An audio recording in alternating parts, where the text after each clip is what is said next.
दिवसभरातल्या 3 महत्त्वाच्या बातम्या आपण बघणार आहोत आणि त्यातली पहिली बातमी आहे ती म्हणजे अर्थातच एकनाथ शिंदे यांच्या मंत्र्यांच्या नाराजी संदर्भातली।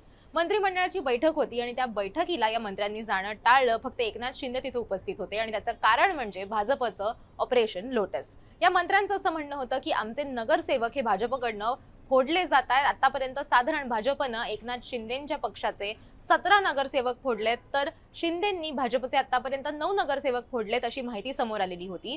या सगळ्या नंतर ज्यावेळेला ते मुख्यमंत्र्यांना जाऊन भेटले त्यावेळेला मुख्यमंत्र्यांनी या मंत्र्यांचीच खरडपट्टी घेतली आणि ते त्यांना असं म्हणाले की या सगळ्याची सुरुवात तुम्ही उल्हासनगरपासून केलेली होती। बैठकीच्या शेवटी असं ठरलं की युतीचा धर्म जो आहे तो पाळला गेला पाहिजे आणि या नाराजी नाट्यावरती पडदा पडला।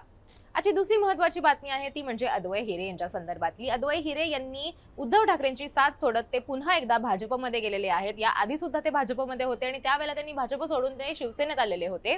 मात्र आत्ताचा त्यांचा हा पक्ष प्रवेश जो आहे तो जास्त महत्त्वाचा ठरतो, कारण की स्थानिक स्वराज्य संस्थांच्या निवडणुकांमध्ये नाशिकमध्ये हिरे कुटुंबाची प्रचंड ताकद आहे, त्यांचा प्रभाव आहे आणि याचा फटका हा उद्धव ठाकरेंना बसू शकतो। त्याचसोबत तो एकनाथ शिंदेंना सुद्धा बसू शकतो, कारण की हिरे हे दादा भुसेंचे कट्टर विरोधक होते। निवडणुकीत एकमेकांच्या सामने होते, एक तगडी फाईट झालेली होती आणि कुठेतरी भाजप पुन्हा एकदा शिंदेंची ताकद कमी करण्याचा प्रयत्न करतोय का असा सगळा प्रश्न सुद्धा याच्यातनं उपस्थित होतो।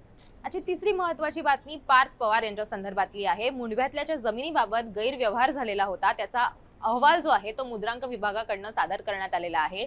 या अहवालामध्ये पार्थ पवार यांचं नाव नाहीये आणि असं म्हटलं जातंय की जे खरेदी खत होतं त्याच्यामध्ये पार्थ पवार यांचं नाव नव्हतं आणि म्हणूनच त्यांच्यावरती त्यांचं नाव या अहवालामध्ये देण्यात आलेलं नाहीये किंवा त्यांना दोषी ठरवण्यात आलेलं नाहीये आणि म्हणूनच असा प्रश्न विचारला जातोय की पार्थ पवार यांना आता क्लीन चिट देण्यात आलेली आहे का।